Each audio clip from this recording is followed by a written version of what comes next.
Nasıl? Hanım.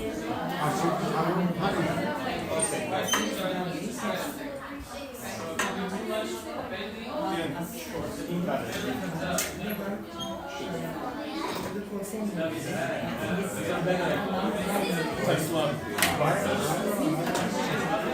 Shots.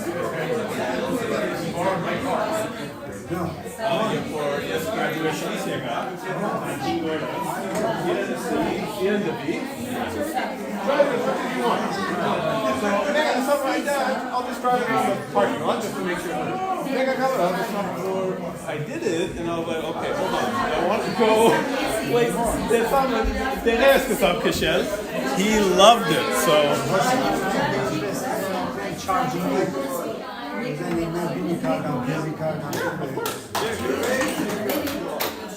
We'll encourage. Yeah.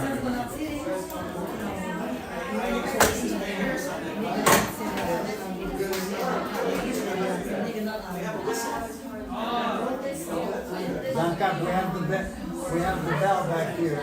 Use that one on Sundays.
Okay, welcome everybody to our impromptu part 2 of this workshop. So I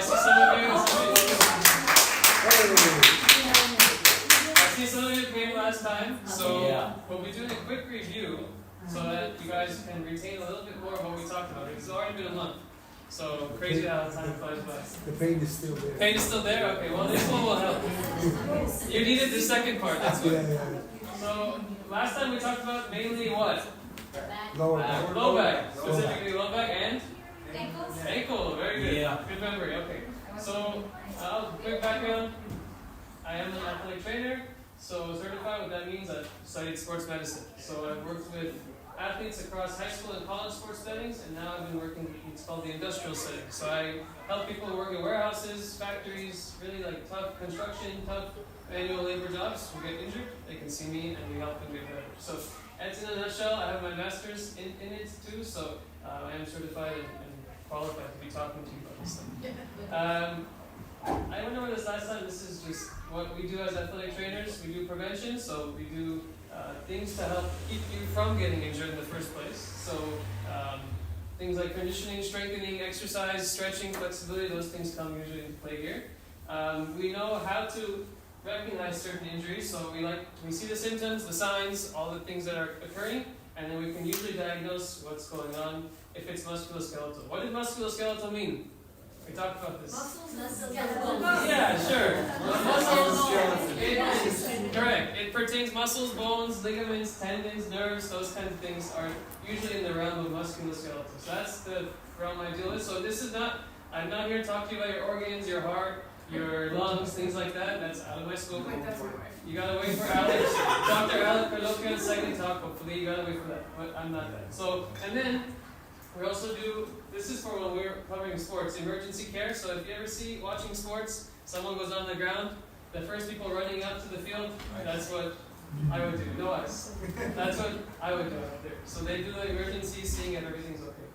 Treatment, and then after we diagnose and we determine what's going on, usually athletic trainers also do rehab. So we do physical therapy, we do exercises, we do manual therapy, get them feeling better. And then this is also within the professional scope. We do things like organize a clinic, run a clinic, things like that. So that's in a nutshell. And again, how we're going to run through the workshop. So today we're going to talk about the neck, we're going to talk about the shoulder, and then, no, not that, elbow and wrist. So pretty common point areas where there's a lot of pain, especially if you do a lot of typing for your wrist, if you do a lot of work above your head with your shoulder, a lot of typing or sitting down and desk work for your neck, so various things like that. So it's pretty relevant to your life. So how we're going to run, so we're going to identify what to look for. So you're going to recognize signs and symptoms, and then we're going to, what to look for: strength, range of motion, how much of it you have, where is it in relation to your body, common causes of these things, so try to find why it's happening, and then how to self-treat. So these are things I'm going to show you that can help you stretch, exercises, strengthening to help you hopefully self-treat on your own. If it gets better, that probably means it wasn't serious enough for you to require surgery or things like that. But I will also tell you when to seek help. So not everything can be self-treatable. There are times you need to go seek further care, maybe surgery is involved, maybe doctors involved. So that's kind of the rundown, how it's going to go. Let's review quickly some of the common terms that you may have heard. So some of the lingo that we talked about last time. Can you name me a few musculoskeletal conditions that you remember from last time? Osteoporosis. That is one, yes, we didn't talk about that. That's just your bones kind of breaking down. Correct, okay. Disc herniation, very good, yes, that's one. That's the ball thing. Yes, so I'll talk to you more during we get to the neck, but disc herniation has to do with your vertebra, very good. Any other words you guys remember? Sciatica. Sciatica, yes. Sciatica, I'm sure you guys have heard that. Sciatica is a nerve runs from your low back, runs down your hip, all the way down to your leg. Any other terms? Arthritis. Huh? We talking about arthritis now? No, We're we talking talking about something like love, that way, I'm not looking for that. Oh yes, peace and love, yes. peace and love. Pain in the neck. Okay, I'll give you some answers. Inflammation. Oh. Yes, yeah. This is why we review things, yes. So inflammation, is it good or bad? Good. Yes, very good. It's both. It's both. I told you it's kind of like Anakin Skywalker. It's good at first because you want it to tell you that there's something wrong with your body. You sprain your ankle, it swells up, that's inflammation. That's good. That's good. It's telling you there's something wrong. But if it stays for a long amount of time, 6 months, year, 2 years, you still have that swelling, that's bad. You don't want chronic inflammation. Anakin Skywalker was good. He turned into Darth Vader. I'm sorry if I spoil anything for you.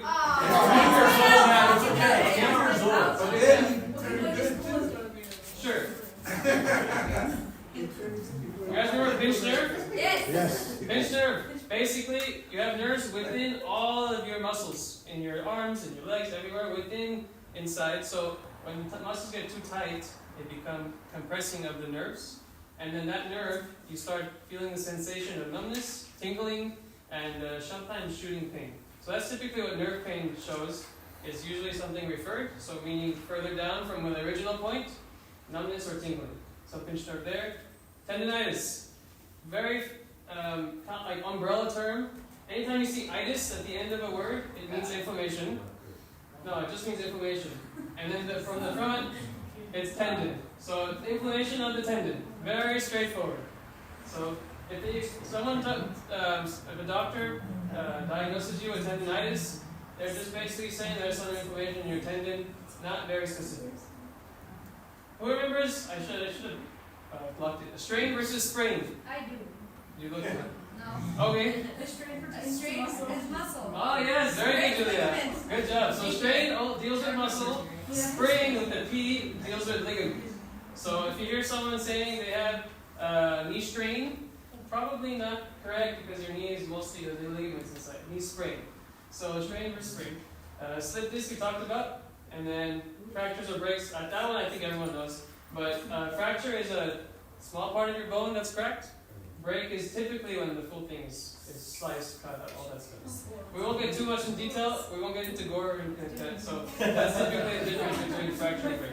Any question about the typical things here? Move on. Okay. We talked about low back pain, bulging discs, some causes, bending too much, grabbing something incorrect posture. Yes, yes. And you did very good last week, by the way, with your form last time. Some of the symptoms for a bulging disc was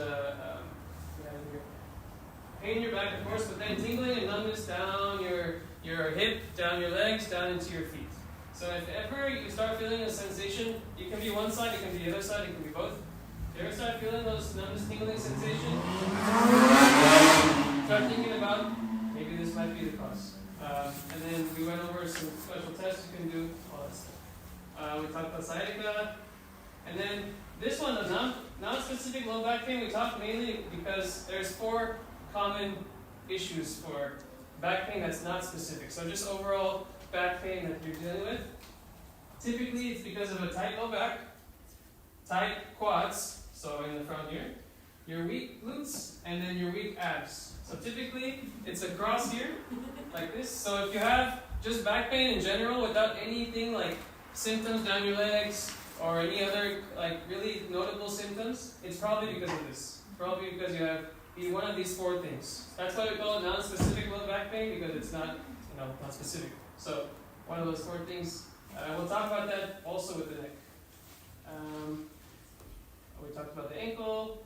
Like you said, peace and love. We're remembering there. So the typical 30, 40-year-old method when you sprain your ankle is what? Ice. That's now not the best way to go about it because it does nothing. Ice doesn't really do anything to help with swelling or inflammation or anything like that. It just numbs the pain. That's it for 10 minutes. So you have some numbness of pain for 10, 15 minutes, and then it's back. If it's torn, if it's sprained, it's gonna swell. It doesn't matter if you ice or not. It's gonna do that. So mainly just feel good stuff. So the new basically to summarize what this is. Keep it moving lightly. Don't let it rest too long. Compression. Don't take Advil because that slows down inflammation. In the beginning, we don't want that. But later on, Advil's okay. Yeah. Then why do sometimes they do like reverse hot and then cold, hot and cold? Again, same kind of tendency of feeling good. When you're kind of putting your body into shock like that, cold, hot, it's kind of getting your body distracted from that area. It's just another kind of extreme method of trying to get your body to stop thinking about that pain area. It kind of helps with symptoms, but not really going to help with the actual issue. Yeah? So when we're saying like warmth is like hot and warmth is better than icing, so like 2 weeks ago my ankle actually like twisted, so I remember like the talk we had last time. I remember you saying that like heat is better than icing it, so what I do is I drink like hot tea and I also like so I warm my body even more. So I just told myself I'll like warm up my body as much as possible so that the recovery process can be a lot smoother. And how are you feeling? It went away in like a snap of like less than 24 hours. Peace and love and tea. Very good. Okay. Peace and love. Sure. I mean, at this point, yeah. So, yeah. I will say, quick disclaimer. When it's a sprained ankle, like, if it's pretty severe, don't put heat on it either. Because you're going to bring more blood flow to it. You didn't put heat on it, you drank tea. But it can bring more inflammation than needed to the area. So just initially, whenever there's an initial injury, it's easier to not do anything for actual application of it. So just that's a quick reminder there. I don't want you to think, heating right away because that sometimes can make it worse because you'll start feeling more pain. Even though it's not worse, you'll feel the more pain. Anyway, thank you, Michael, for sharing. That's great. Okay, quick review. Now we're going to talk about the neck. Yes, the neck. It's very similar to the low back because same kind of curvature. See, okay, I'll bring over here. So if you see here, this is your whole vertebrae, starting from the base of your skull all the way down to your hip, sacrum area. So if you see how there is a curve, if you see from this side, there's a curve here, and a curve here. You guys see this too? Curve, curve, curve. So this curve, this is what we're going to talk about, the upper third. This curve, very similar to this curve. It's actually the same thing. Same way it curves, this way. And the reason why your spine curves is because of shock absorption. So when you're landing from a jump, you fall, all those different things, all these discs in between, they help absorb all the shock that goes in between, the force that goes up your spine. So we're going to, and whenever you think of your low back, also think of your neck here, because it's very similar. So for a specific neck pain, again, we're going to talk about disc bulge, because it's the same thing when you have low back, disc bulge, upper neck, you also have disc bulge. So here's a little closer image, a zoomed in image of one of your discs. So one of these things right here. So take one of these, extract it, you have this, and in between you have what's called a disc. What's inside the disc, we like to describe it as a jelly-like substance. Think of like a jelly donut. So if you're always constantly bending down, like this, bending, see how this is going down, bending over time, after one final bend, you're going to get this. See how this pops up? So that's a disc bulge. If it bulge is more of this, like a little less intense. Herniation is when it's fully popping out and it's dripping down and the liquid starting to come against. What is this orange thing, you guys think? The orange cord, spinal cord. So it's going to start pinching into spinal cord where all your nerves are connected to. So that's why we recommend one way to prevent a neck spinal disc bulge. Whenever you're sitting down, this doesn't even happen when you're just sitting in a bad position. Just sitting like this, laying down. If you're on your phone all the time, you're constantly looking down too. And even though you're not actively doing it, it's going to slowly over time start to go lower and lower because they start working a little bit harder. So it's always important to keep your posture upright, especially when you're sitting, especially when you're standing, when you're using your phone. And it's hard to do it consciously. We always catch ourselves, I do too, I always catch myself, oh shoot, let me really kind of fix myself. But, so I'm going to show you after this, is ways you can help subconsciously that your body automatically is able to open up your posture so that it doesn't have to always, you don't always have to remind yourself. Okay, so we talked about anatomy.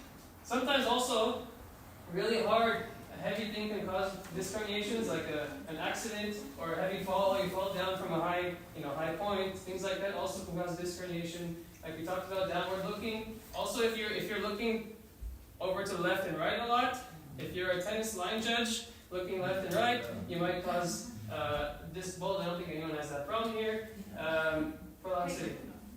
Also some lifestyle causes. So if you're either overweight or actually if you gain a lot of weight over time, that's typically more of what we're talking about here, change of weight, and losing weight too. That also can cause your body to go through things.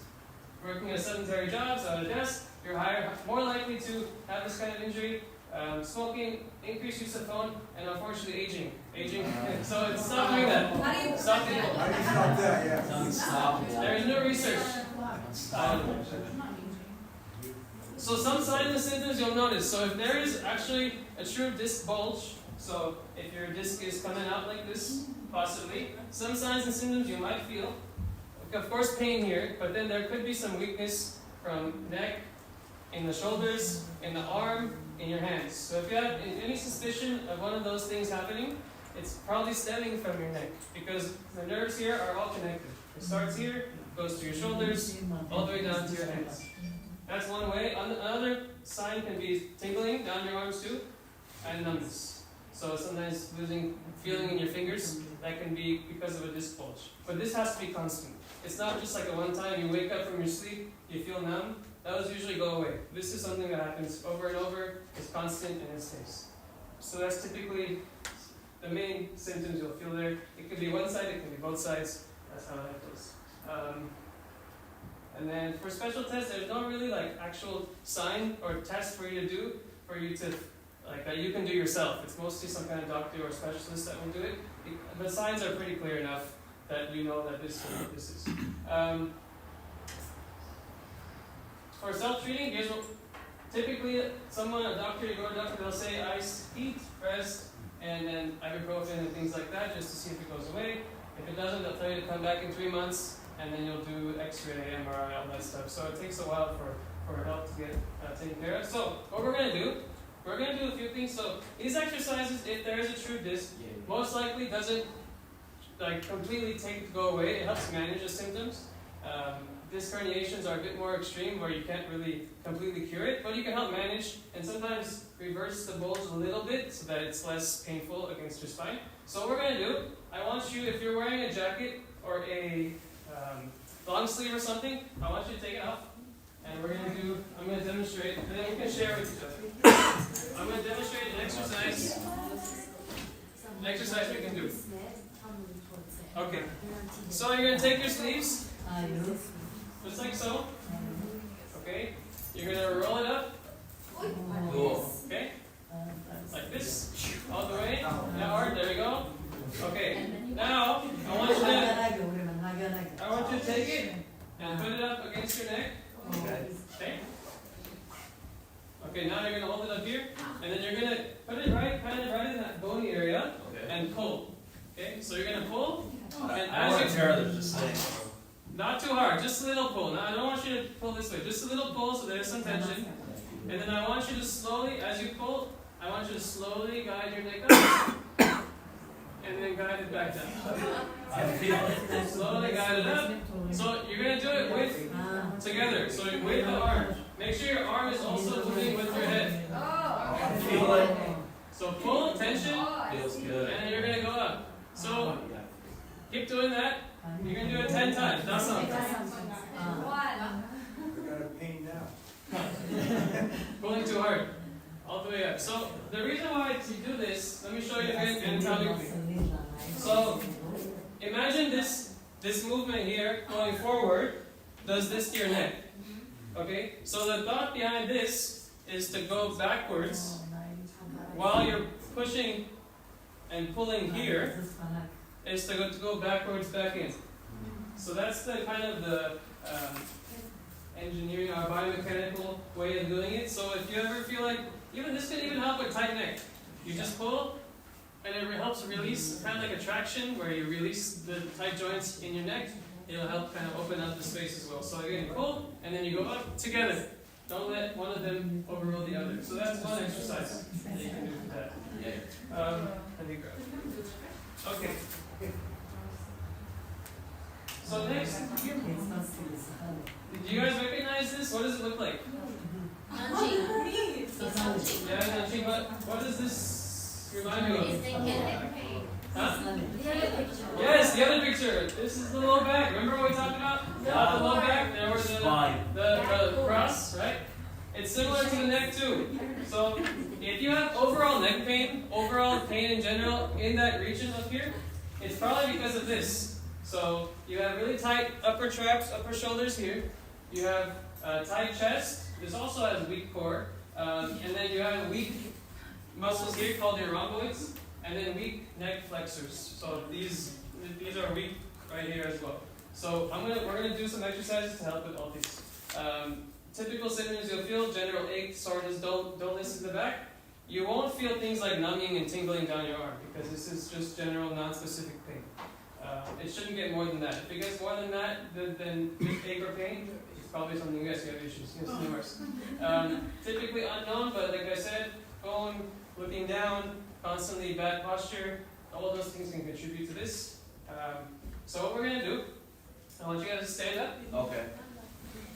Let's get moving a little bit. So first we're going to address the neck flexion, chin tuck. We're going to do chin tucks. So I want you to sit up straight, stand up straight. Okay? I want you to watch my chin and my neck. Take your finger to your chin. Okay? And what you're going to do, only move your neck. I don't want you to move your head. So what you're going to do, you're going to act like you're walking like a pigeon. You're going to push your neck back. You're going to give yourself a double, triple chin, whatever, right here. And then you're going to come back out and back.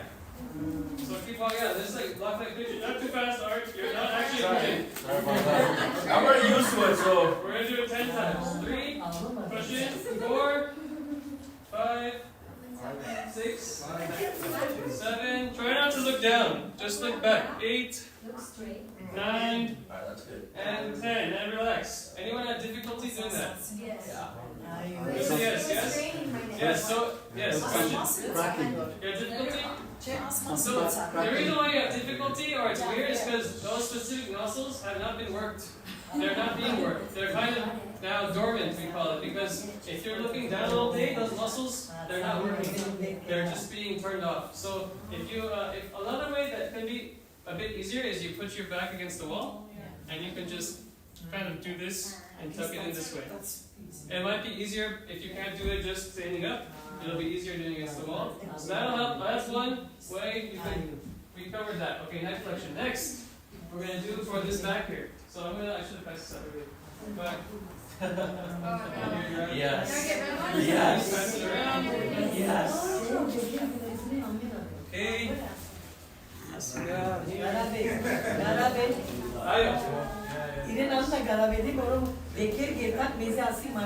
Oh, bravo. Of course. Okay. Take one and pass. Take one and pass. Okay.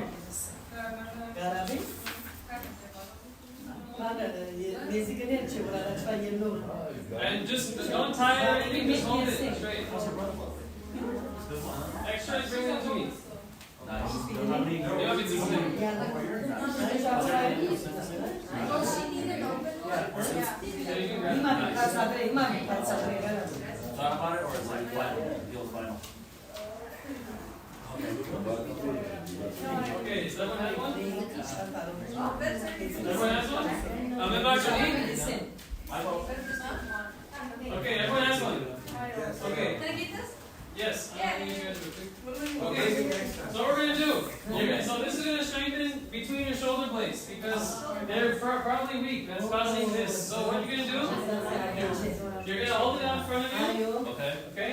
So back straight, shoulder straight, and then watch my shoulder blades. You're gonna open, keep your elbow straight, and then squeeze your shoulder blade. Oh yeah, I should have asked it. Okay. Every other. Hold and squeeze. Make sure you squeeze your shoulder blades and back 10 times. 2. Huh? It's okay. It's okay. It's good. Yeah. Make sure your elbow is straight. 5, 6, 7, 8, 9, and 10. Very good. Okay. Okay. You should have felt it in the mid shoulder blades. Have you guys felt it? Yes. So if you didn't feel it here, then that means you're doing it a little bit wrong. Or you might need a lighter bend. Because you should feel it right between your shoulder blades. One more will do for the back of the shoulder is this. So now I want you to take the band here, tuck your elbows tucked in, or about your belly button height, and then you're gonna open it this way. And again, squeeze your shoulder blades again. And you should feel it more like here. And the shoulder here. So 10 times. 3, 4. If it's too easy, narrow the grip. If it's too hard, loosen up. 6, 7, 8, 9, and 10. Very good. And relax. Okay. Okay. So now we took care of this and this with two or three exercises. Your neck flexors and then your traps and rhomboids in the back. These will help you kind of open up too. But another reason why you're tight or your posture could be poor is because also the chest is pulling your shoulders in as well. So they're pulling here. So there's only so much you can do to open it up from the back if your chest muscles are tight and pulling you back in. So we're going to do a few things to help opening and relaxing that up. So take a seat. Yay. Alright, so we're going to do a few stretches for our neck. First one we're going to do, so it's going to stretch right back here. So you're going to take your left hand, grab the bottom of the chair, get a good grip. Okay? Left hand.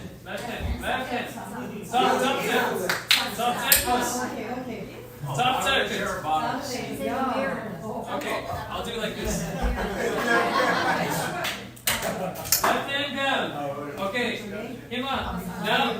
Your head is going to look to your right, 45 degrees. Not too much, just about diagonal. Okay? You're going to take your right hand to the back of your head and pull towards your armpit. You should feel it in the back of your left neck. Hold it for 10 seconds. 10, 9, 8, 7, 6, 5, 4, 3, 2, 1. Okay? Switch. Right hand. Turn to your left. And then pull down. 10, 9, 8, 7, 6, 5, 4, 3, 2, 1, and relax. Very good. How's that feel? Good? I felt good, man. Perfect. Okay, so now this stretch helps with the next tightness here. Now let's address the tight pecs. So you're going to go to the wall. So I want you to stand up again. Where? You're going to kind of, I'll show you right now, you can do it. You're going to get to the wall and kind of hold it like this. You guys can go to that wall. Push the wall. No, not pushing the wall. You're going to grab the wall, and then you're just going to gently turn the opposite direction. You should feel a stretch in your shoulder here. What about your head? Can you Huh? say again? What about your head? No, nothing. Just turn. Turn your whole body. Just turn your whole body. Your You should- shoulders too, like whole body. Just turn your torso. Just turn your torso. You should feel a stretch right in here. If not, if you don't feel too much of a stretch, it's probably not tight. What if you feel it in your like tricep? Those are tight too. Okay? It's probably not tight. Okay, switch sides. Same thing. You already did. Grab. You already killed me, man. Grab and twist. Hold that for 10 seconds. 9, 8, 7, 6, 5, 4, 3, 2, 1, and relax. Good. One more version of this. You can do if you don't have a wall. You can take your hands to the back of your hand, like this, and then just open up this way. And you should feel a stretch in the chest as well. You can do head back too. You don't need to, but you can if it helps you. Yes. And then you hold it for 10 seconds. 5, 4. No, you don't. 3, 2, 1, and relax. Okay, very good. Okay, so we addressed all 4 regions. Very good. Can someone tell me what you do for the traps and rhomboids? What do you do for in this area? The band. Which one? Yes. Pull, shoulder blade squeeze, not pull down. No, pull up. Like that. Okay, what do we do for this one? Pigeon. Pigeon walk, yes, very good. Got it. And then what do we do for this one? No, this one. Yep. Seat. Next stretch. And then this one? Wall. Very good. Okay, good job, everybody. So this will help. Okay. This will help with mainly with like neck posture. So if you do these every day, over and over, and then if it gets too easy, you make it a little bit harder. You get a thicker band. You bring it narrower. Just things to make it a little bit more difficult. The stronger these you do them for all 4, the less likely you're going to be hunched over. Because all these 4 things address all the weaknesses you have in your neck and posture. So no, you won't need to no longer consciously open up your body. Now your body will be doing it itself. Question. Every day. Every day. Yeah, once a day. It's not going to hurt your body. It's not heavy lifting. It's very simple. You're just activating your muscles again, stretching the tight ones. It's not too hard. You can do it every day if you'd like. Every day is good. Amin or love it. Okay, any questions about this specifically? No questions here. Very good. Everyone's posture is not fixed. Yeah. Cracks will not fix your spine. It's temporary relief, but then you'll come back. But what are the chiropractor do back? They're gonna tell you to come back in 2 weeks. Yeah. That's, that makes sense. That's kind of how it works. They crack you, adjust you, but some chiropractors are good when you go, they adjust you, and then they give you things to do on your own, like stretches, exercise, so that it keeps you in that position. So you don't want to rely on them too much, or like the constant, because your body can repair itself. You just kind of have to work it. Okay. Yes. So when to seek further care. So if it's like we were talking about, if you do those exercises, you do some stretches, and you're doing the things that we just went over, it's not helping, it's getting worse. So you're feeling the numbness down your hand, you have difficulty grabbing things, you can't open a door, you can't grab something, if that happens, then you probably should start seeking a doctor because it's probably worse than it actually feels like. So, again, numbness tingling, and go to the doctor. Usually what happens, you go to your primary care, they'll order you some x-rays, because that's how has to be, the process is x-ray first. You come back, they might say it's negative, there's nothing wrong. But that doesn't show you actually what's going on, it just shows you that you have no breaks or fractures. So then you can, if they don't refer you for an MRI, you ask for an MRI. That will determine if you have disc herniation or not. So ask for an MRI, and then you'll get the results. Hopefully they'll send you to PT, so you can start working on physical therapy, so you can start working on the neck area over there. Any questions about this? It's a bit more serious and, yes? Question? Oh, okay.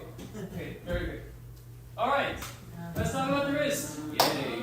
Who's ever had carpal tunnel before? Oh, auntie. Mom? No? Why are you raising your hand? You said who has never had it. Oh, no one has had carpal tunnel before. Oh. Okay, yes, carpal tunnel. Anyone else has had carpal or thinks they might have carpal tunnel? Okay, it's good. It's good you don't have it because it can be painful. So what the carpal tunnel is, let's go with anatomy. So it's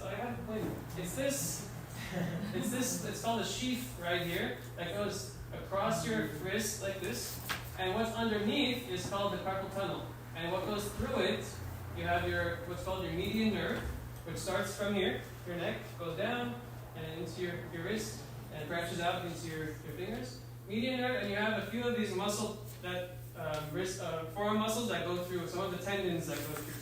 So whenever this becomes, so this is another angle, if you look at it from like another direction, coming this way, this is the tunnel, and then these are the tendons and nerve going through. So it's caused typically by repetitive movements. So if you're doing a lot of wrist flexion, we call it, so anything going this way, so lifting this way. If you're typing a lot, typing is typically one of the main things that cause it. Typing because your wrist is in that position on itself. How about the piano?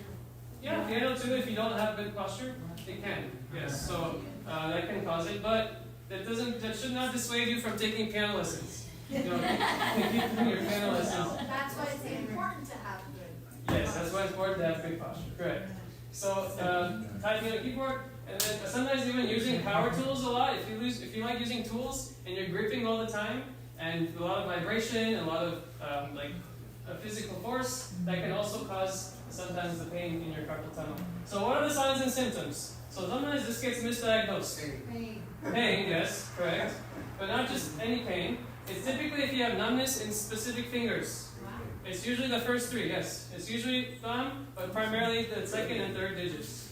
So if you have any numbness in these three fingers, that can be, and pain in your wrist, that can mean you have some early onset of carpal tunnel. So numbness, tingling. Typically, how it goes to the progression is tingling first and then numbness. So numbness is when it's gone really bad. You can't have any more constant feeling. So there's that. And then also sometimes you'll have weakness. So sometimes you can't even grab anything. It's hard to pick up. It's hard to grip, open a door, grab a coffee mug, things like that. That also could be a sign. Grip anything. And typically in the mornings it's worse. You wake up in the mornings because at night you're probably sleeping in an awkward position, and then you wake up and it's really bad. And then throughout the day it kind of gets better, but it's still really bad. And like you mentioned, twice. I guess that's how important it is. So numbness is really, really bad for carpal tunnel. Any questions on carpal tunnel itself? How do we, are you going to say next how Yeah. do we, okay. Yeah, I'll say next how we can help when you have some of the symptoms, but it's really important to keep your wrist, what we call it wrist neutral.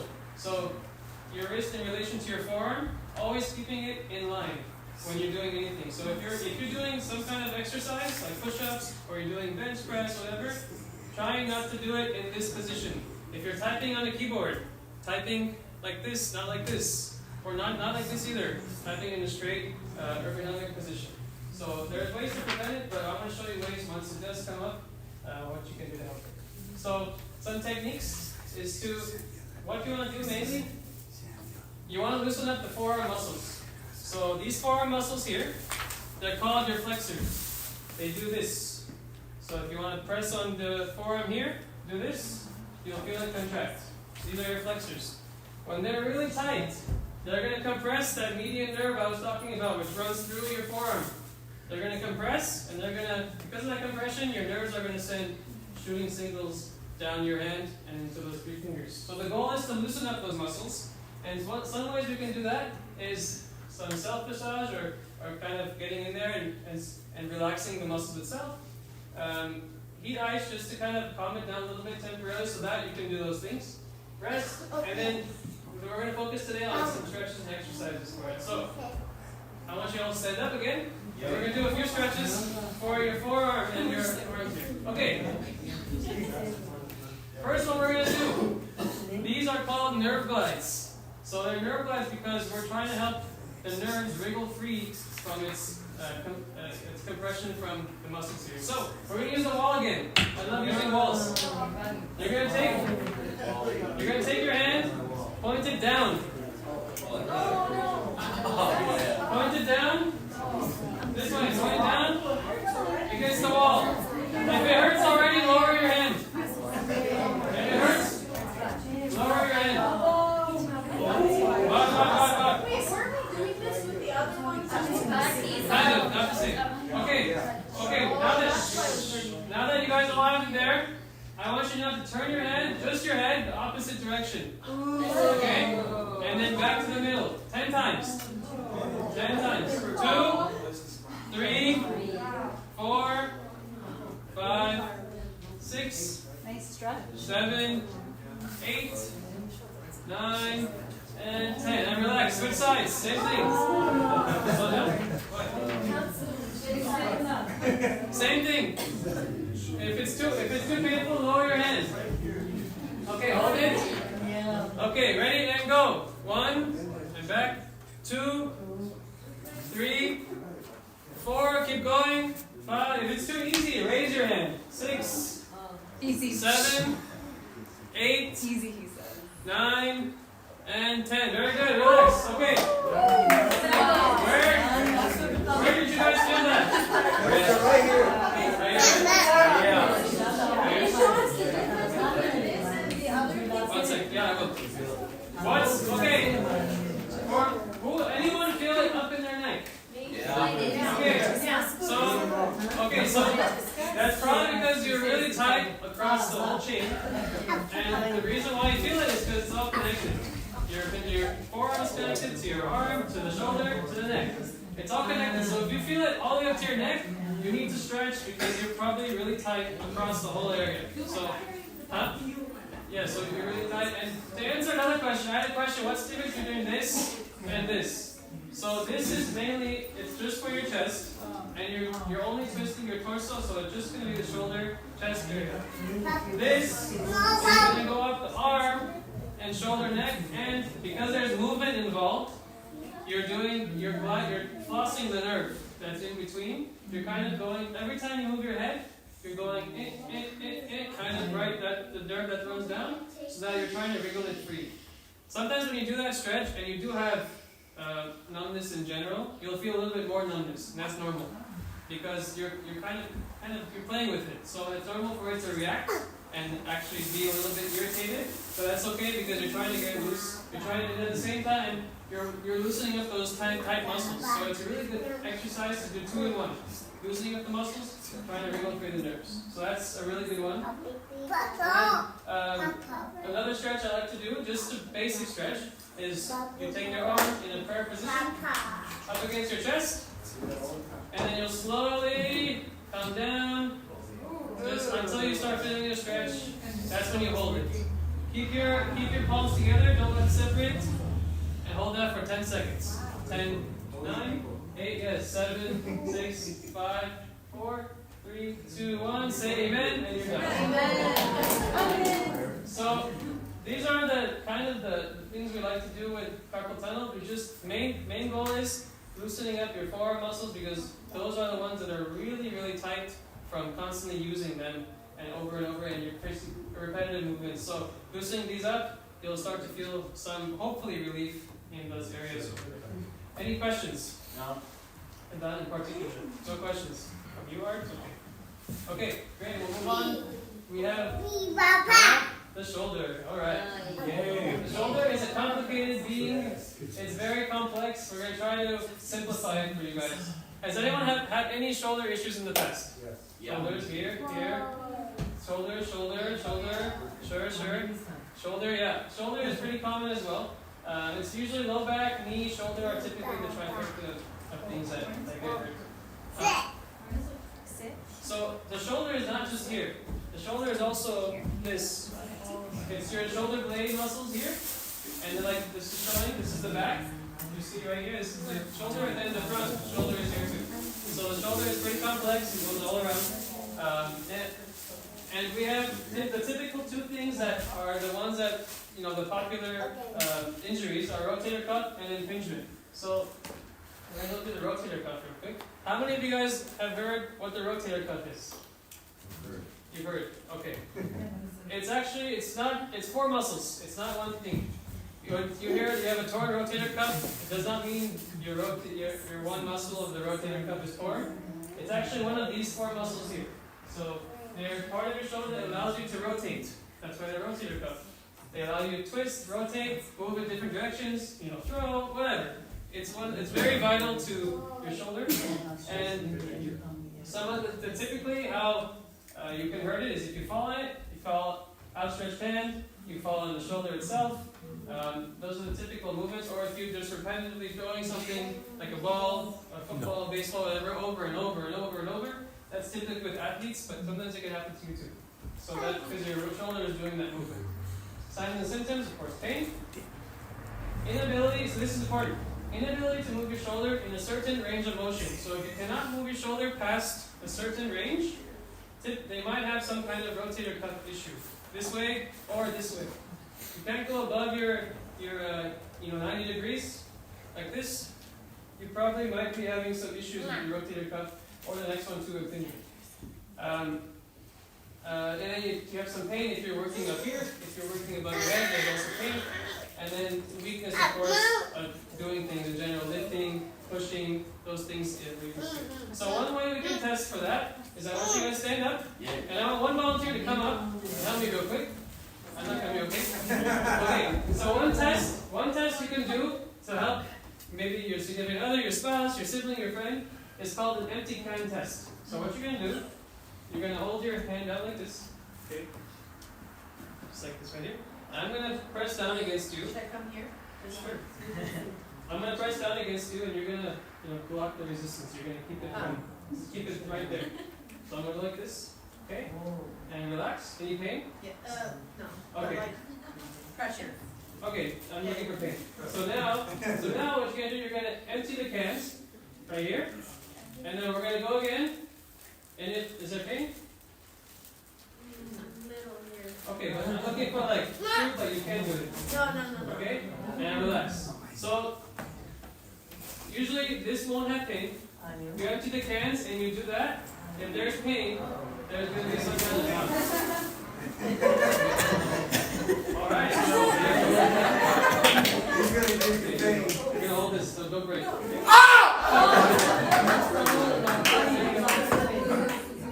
Okay, let's twist. This way. Can't twist over. Yeah. Okay, and then we're going to hold this. Underneath it. Okay. Yeah. We'll talk later.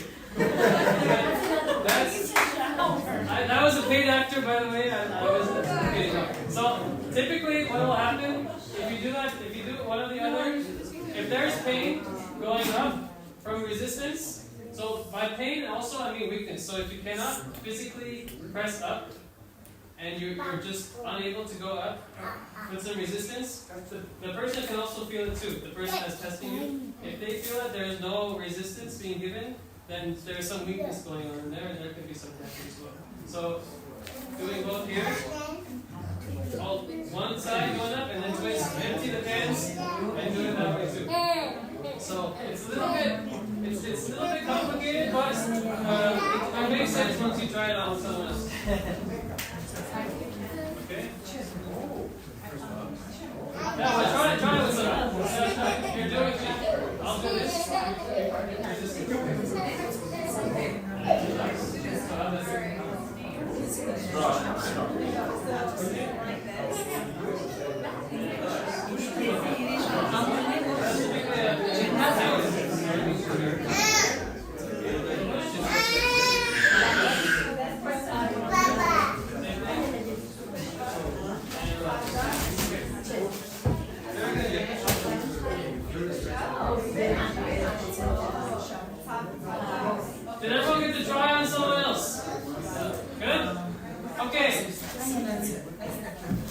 Okay, we're gonna do a couple of exercises for your shoulders. You're gonna get those bands. Get those bands out again.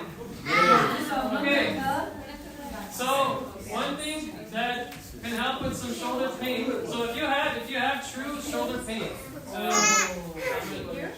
okay, if you have true shoulder impingement or shoulder rotator cuff issues, typically it would hurt to go above 90 degrees. So you do these exercises underneath. You don't go above. So for example, you do this exercise here. You go here. You go just to the point right in front of you. 90 degrees. You don't go higher because it'll hurt. You go just to the point where you can't go anymore. So right foot down, hand here. You're going to go in front of you. Come on, speed. Elbow straight, elbow straight. Keep your elbow straight. 5, 6, 7, 8, 9, and 10. Okay, switch. Left hand. Keep your arm straight. Hand down. Hand down. Like this. Yep. 1, 2, 3, 4, 5, 6, 7, 8, 9, and 10. Very good. Where'd you feel the exercise? Warm up. Warm up. Good. Shoulders. There's one more version. Let me get your attention. One more version. So this one, same thing. But this time, instead of going forward, you're going to go sideways. Keep your arms straight. You'll feel it a little different part of your shoulder. These are different muscles that are working. Then there's tightness going on. 7, 8. Clicking is not concerning. It's not a concern unless it turns painful. It's just there's tightness going on and those tendons are kind of rubbing against each other, but that's okay. No pain, no gain? No, there's pain, there's no gain. 4, 5, very good. 6, easy. 7, 8, 9, oh, we're almost at 2 casualties. And 10, very good. Okay, relax. Take a seat. Take a seat. Let's all settle down again. Very good. Okay, how do those feel? Warm up. Warm up, yes, are good warm ups, yes. Very good. So these are good shoulder strengthening exercises. If you're not into like doing weights, lifting, heavy things like that, bands are a great alternative to help with strength. If you're not using too much resistance or too much weight, it's going to damage your joints. So especially if you're getting older and you're aging and you can't really lift the same way you used to, you can always do bands because it's still going to keep the strength. You're just not going to do it. It's okay. Okay. Let's see, we have time? I think we have like 5 more minutes. Up to you. Okay. Last thing you want to talk about. Okay. We're good? I think I put the stream till 7:15. Perfect. Okay. Last thing we're going to talk about is your elbow. Not funny. Well, funny, sure, why not? But has anyone ever heard of tennis elbow? Yes. Yes, tennis elbow you've heard of. Have anyone had tennis elbow? You think so? Okay. So tennis elbow is very specific. It's to this part of your elbow, the outside. So if you look at your hand, if you point your hand down, like this, bend your elbow, and then here, it's typically right. So I can show you better. So it's typically on this side of the elbow, right here. So it's not here, it's not here, it's on the outside.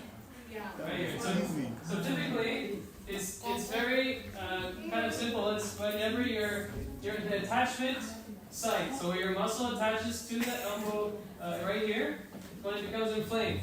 The reason why it becomes inflamed is because of overuse. The reason why I call it tennis elbow is when tennis, you do backhand, you're using these muscles here, and if you're overly repetitively using it over and over, these muscles are doing the same movement over and over and over and over again, and this spot becomes inflamed because that's where the muscle is attached. So typically it's called tennis elbow because primarily of the backhand of the tennis uses these extensor muscles up top here.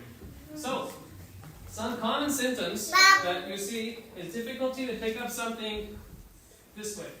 So if it's hard to grip this way, hard to pick up something this way, it's hard to grab. It's typically when your hand is facing down and picking up something. Not necessarily this way, because this way, these muscles are not being used. There's a difference between these muscles and these muscles. Extensors and flexors.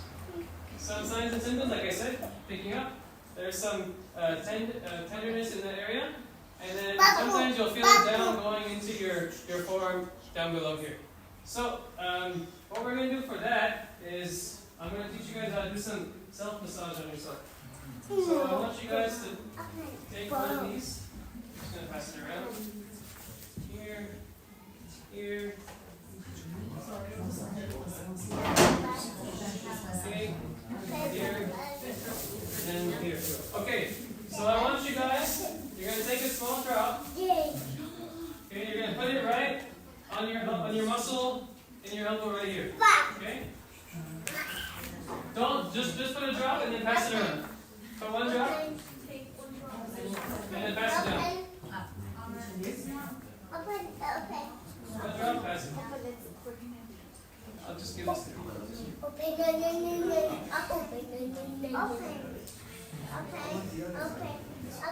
That's all the same.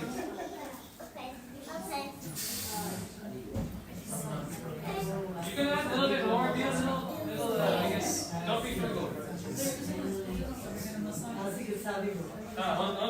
Today?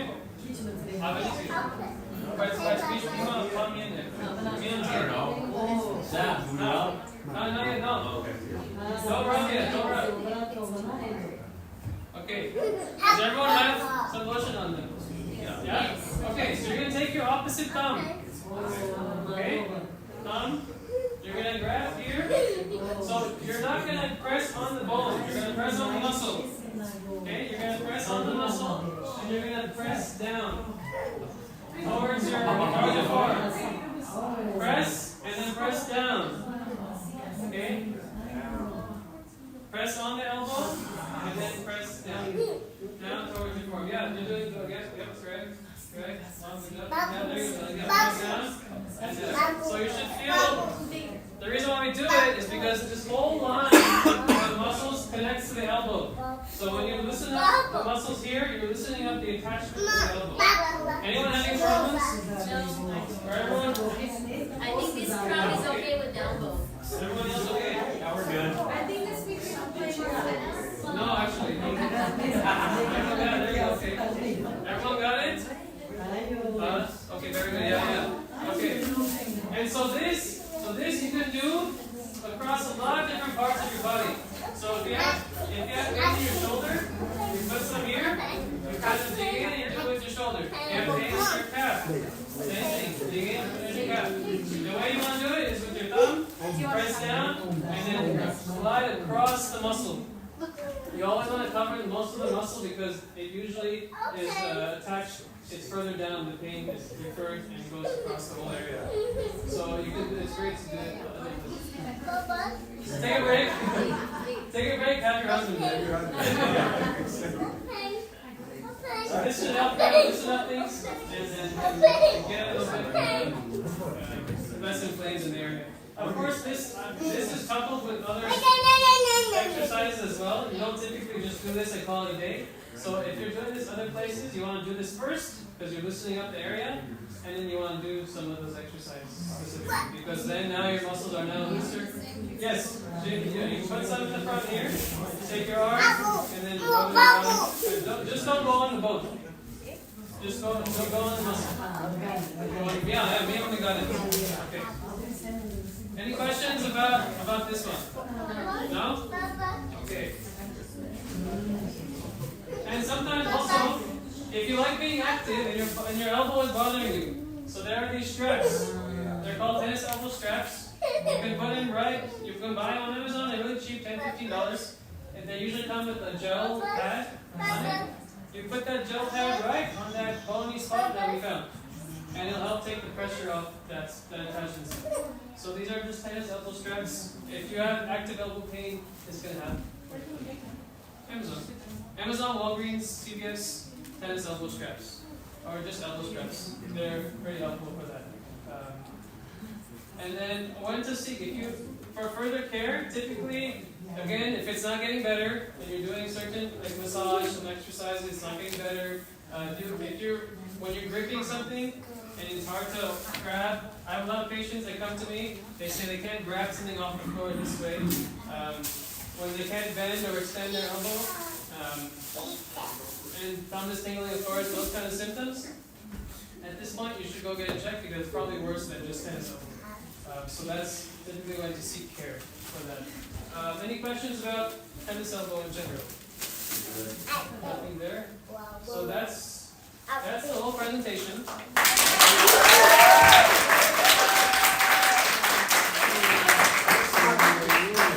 There's no part break. No,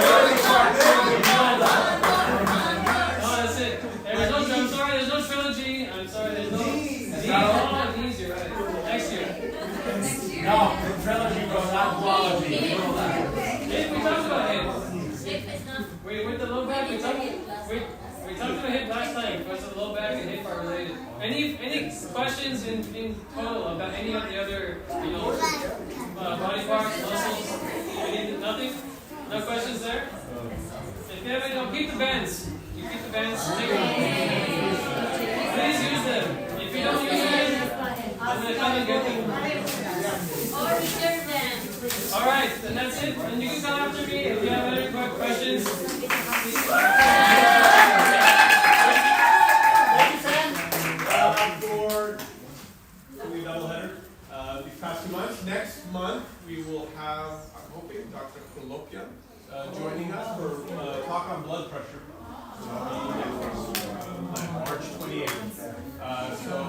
I think we're very grateful for people like Samuel preparing things like that. It is saved online, so if you want to watch it again, practice exercises. And if you have difficulty with exercise, it means you need to do them more. Right? That's the idea. So keep paying attention to your body. Listen to it. Take care of it. And one more thing, honestly, if you're consistent with any of these, if you like the shoulder stuff you did, if you're consistent with it, you'll see the change. If you're not, and you're questioning why, it's probably because of consistency. If you're consistent with most programs, you'll definitely feel the effect. So every day, every other day, whatever you can keep up with, as long as there's a pattern, your body will always adapt to that. So thanks for reminding. Consistency is key.